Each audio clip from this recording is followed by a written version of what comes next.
What it do, KTTeeV? This is KT, and I'm coming at you live with another episode of the Daily K Podcast.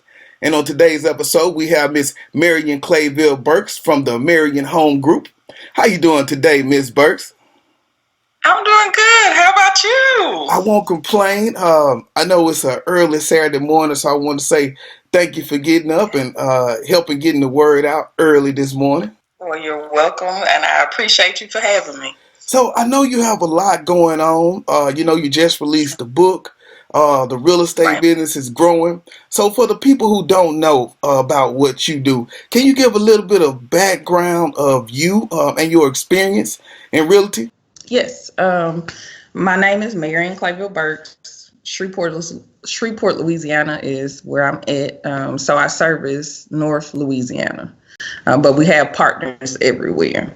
But mainly my focus for the Marion Home Group is North Louisiana. Been doing this since January 2016. And prior to that, I was a real estate wholesaler and an investor of my own. So we flipped houses, we had rentals, and then I became a realtor. And so how long has the group been in business?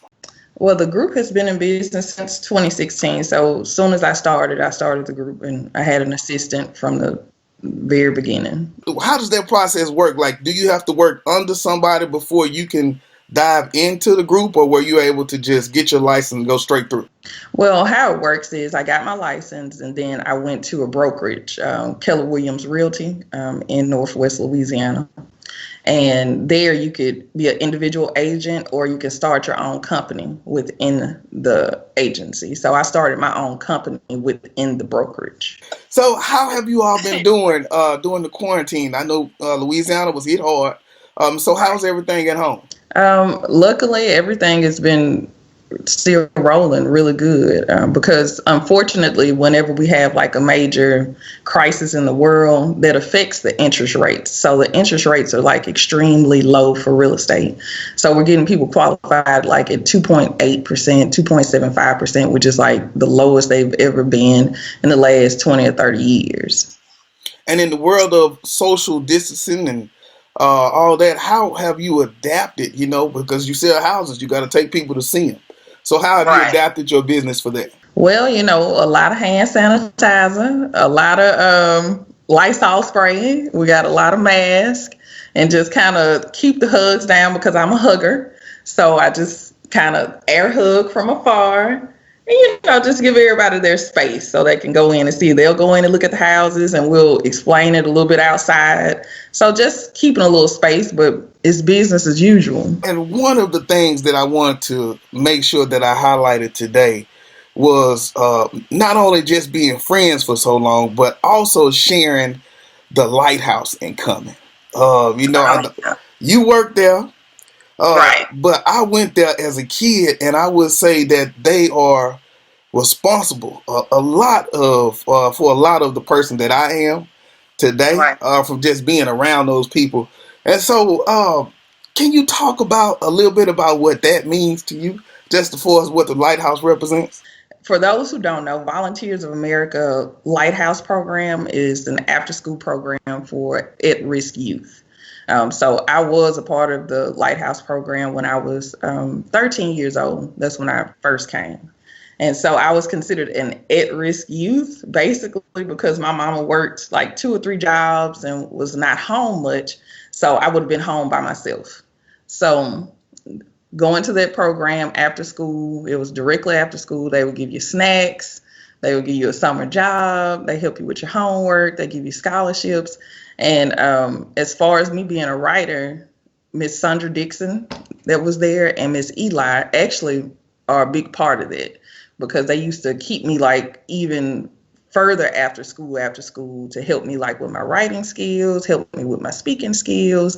Like I said, they gave me my first job when I was 13. So just like you, if it hadn't been for them in my life, I know that my path would have been something like totally different.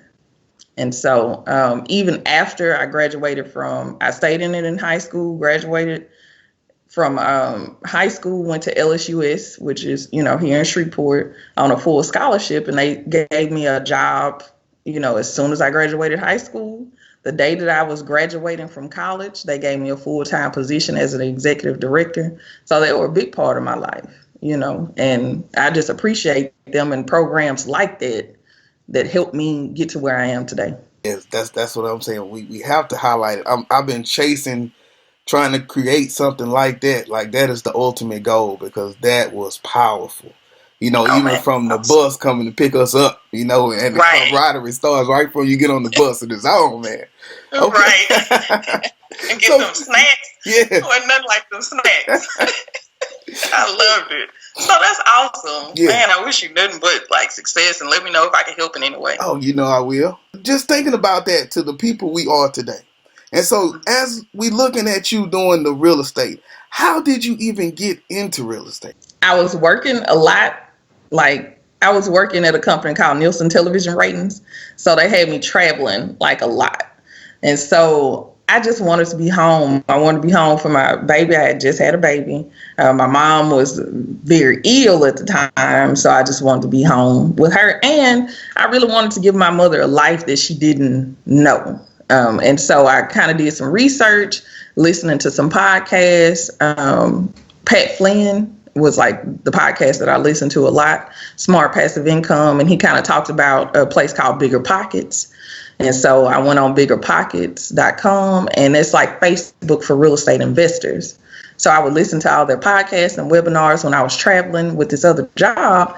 And so I was like, well, that's it. I'm going to flip houses. That's all I'm going to do. So I went and bought my first property for like $4,500.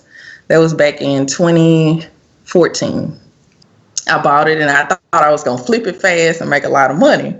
And that didn't happen because it was a $4,500 house and it had a lot of stuff wrong with it. And so I got the house. Me and my husband, we were just putting our own money in it, just really didn't know much about real estate investing. And so I was like, I'm so in love with this process. I just want to do it. So I was like, let me quit this job and become a realtor. And that's what I did. And end up finishing that house, learning more about real estate. Like I said, bought it for $4,500. We end up selling it for $80,000. So that was it. Like everything, the rest is history. That was nice. Yes, it was. But it was worth the work. It was worth it though after the work you put into it. Yes, it was well worth it. That's awesome, man. That's awesome. So now, being that you got that experience, how are you giving back to others? Well, when I first got into it, like I said, I was primarily just kind of thinking about real estate investments. But then I saw that there was a need, there was a gap in our community, especially for African Americans that really didn't think that they could purchase homes. And so after I learned all the ins and outs about it, I was like, well, anybody could purchase homes. I purchased my first home when I was 23, but it was a bad deal because nobody really educated me on the process. So my goal when I got in was to educate everybody on the process. So I would have seminars every month for free to just kind of tell people this is easy, whether you use me or not. It's an easy process to do. I also, so our goal was always to get people into homes that didn't think that they could get into homes. And then also to get people to become investors that didn't think that they could become investors, because that's not a difficult process either. So like I said, we give a lot of free seminars. I do a lot of Facebook Lives, answer a lot of questions. I always go and talk wherever I'm asked and just kind of get the word out there that this is accessible to everybody. Let's say I got a few $1,000s and I want to invest. What is the first thing I should think about doing? The first thing you should think about doing is getting educated, because real estate in itself is like a big beast. Like you could go so many different ways in real estate. So if you get educated about it and see where you want to kind of get your feet wet, that's the first thing you should do. Because again, there's a million ways to make $1 million, especially in real estate. So the first thing is kind of see where your passion is at. Because some people like flipping houses. Some people like rentals. Some people like wholesaling. Like it's all different types. So you just have to kind of educate yourself. You know what's best for you before you get started. Right. And that brings us to the next point of knowing what's best.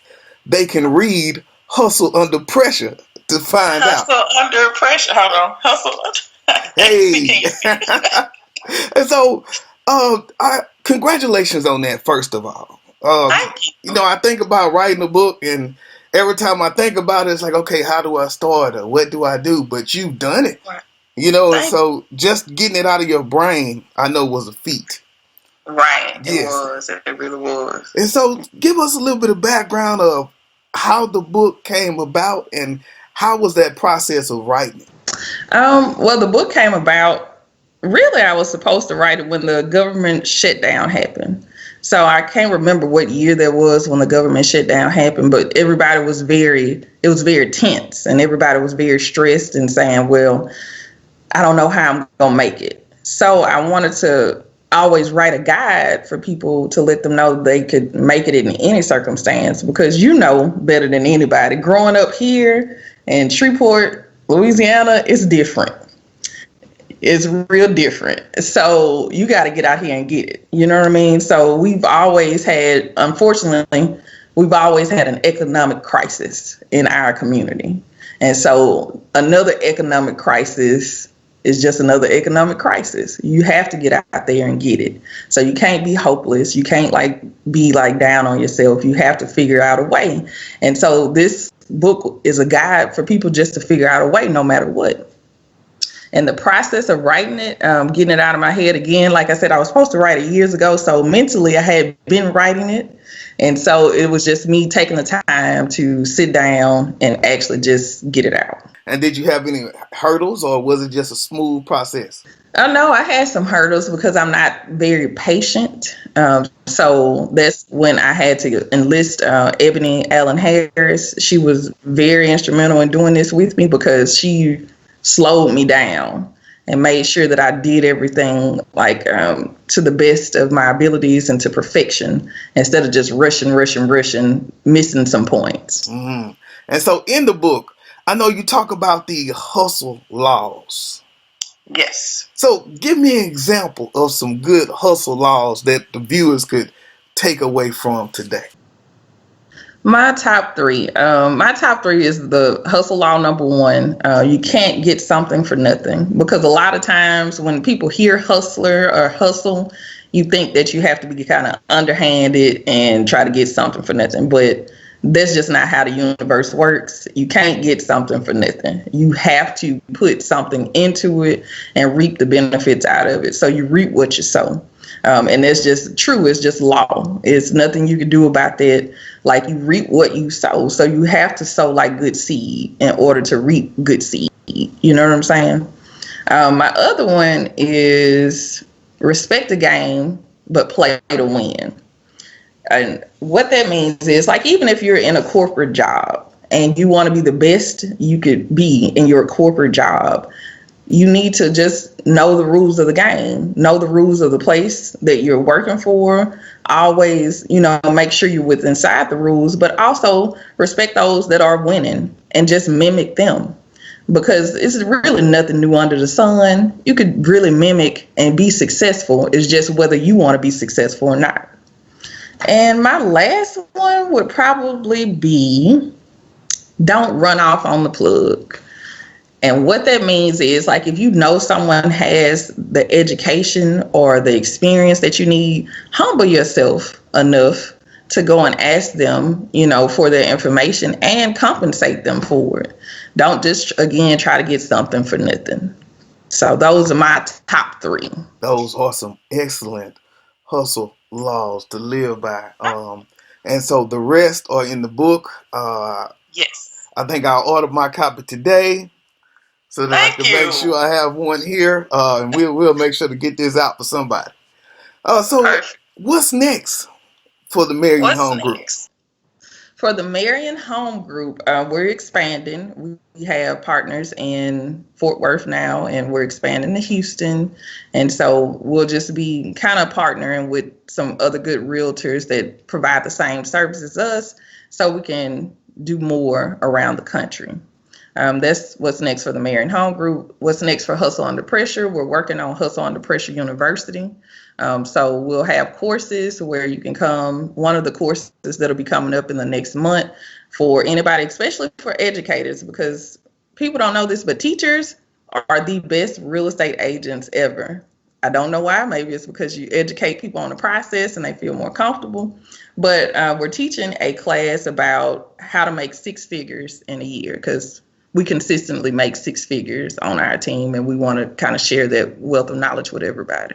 And so, are there any book signings set up?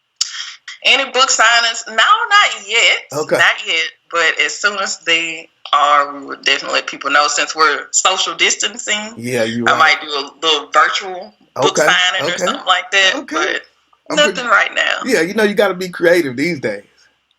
Right. Yes, yes. And I know it's probably going to be something awesome because you're used to doing this. But let's say I got somebody who's saying investing is just, I don't believe in it. I don't have time to put my money out. It won't work for me. What words of advice or encouragement or wisdom would you give to those people? Well, for those people, I would just say real estate isn't going anywhere. God is not making any new land. So, you know, to invest in real estate is always wise. Even if it's just to invest in where you lay your head at. Like, make sure you own where you lay your head at, or where you walk, or anything like that. If it's not for you, you know, it could not be for you. I'm not gonna lie. It could not be for you, because there are different mediums, but nobody ever in the world of investing said no to real estate. Real estate is just that permanent thing that's always going to be there. So whether you like it or not, you still should, you know, invest in it. And so if they want to, how do they get in touch with you? You could get in touch with me on Facebook. Look me up, Marion Clayville Burks. That's my personal page. I'm maxed on my friends, but you can follow me all the time because I'm public, so you can see me. I'm also on Instagram, the Marion Home Group, and on Instagram with Hustle Under Pressure. We also have Twitter, Hustle Under Pressure, and the Marion Home Group. Thank you for this time today, Miss Clayville Burks. Thank you, Kendrick. I want to be calling you Dion, but thank you, Mr. Thomas. I appreciate it. And, you know, and all of the work, like I said before, I'm so proud, you know, and excited just to be spending this time and talking to you today. Oh, I appreciate you. Thank you so much. Okay. All right. Well, you have a good one. Okay. You too. Right. Bye. This is KT for KTTeeV signing out. 100.